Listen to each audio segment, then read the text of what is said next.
From across Maryland, Virginia, and the District, this is Washington's 24-hour local news leader.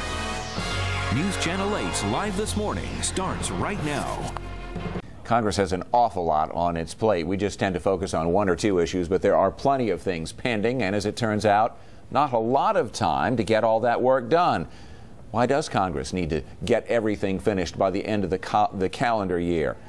And how do citizens get to have their say on all those many issues? Stephanie Vance is the advocacy guru, and she is also the author of this wonderful book called Citizens in Action.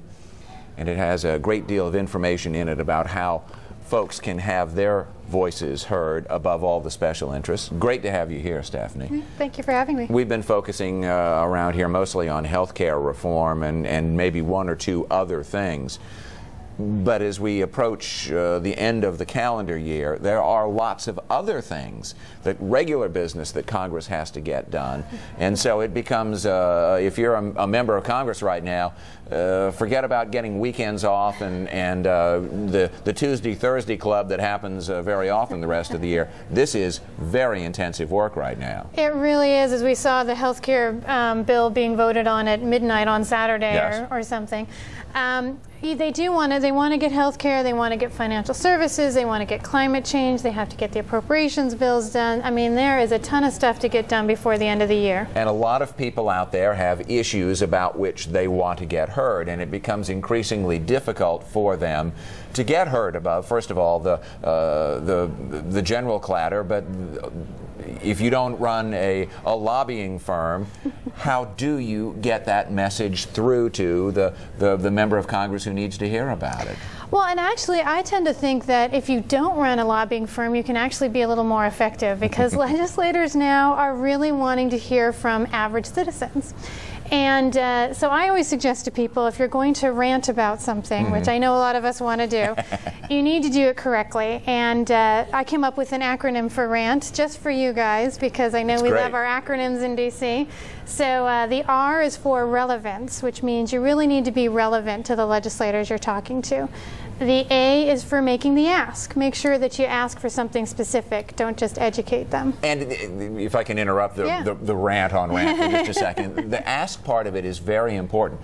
As somebody who used to work in a congressional office a long time ago, you wade through a tremendous amount of correspondence, and very often it is just people sort of getting whatever it is off their chest. But if you have a specific question, don't be afraid to ask that question and pose it directly in that way. You become much more effective when you do. That then puts staffers in action.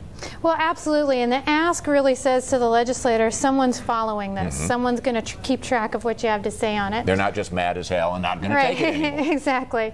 The N is really for being nice. And I think, you know, a lot of times we're mad as heck, we're not going to take it anymore. But I think it's important to also be nice in your communications. And the T is most important. It's for tenacity. So making sure that you're really persistent in your communications, checking in with them from time to time, and making your ask till you get an answer. And you just proved that you're nicer than I am, because I use the other word for being mad as whatever on all that.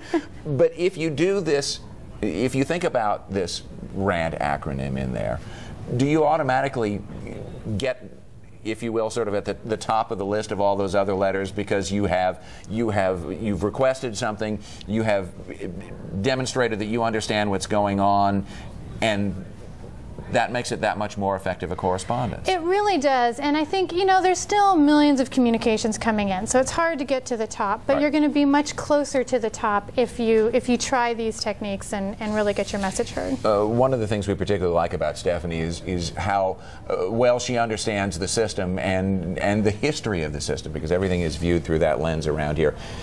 We tend to think of Thanksgiving as the Pilgrims and the Indians sitting down at a big table and the Pilgrims giving thanks for not starving to death in Massachusetts. There is that to it, but the actual Thanksgiving that we celebrate each year isn't necessarily about that, is it? Nope. The national day proclaimed by George Washington and the Congress was November 26, 1789, to give thanks for the Constitution. So think about that as we sit down over our turkey dinner on Thanksgiving. AdvocacyGuru.com, the website for Stephanie Vance. Steph, thanks so much. Always appreciate your joining us.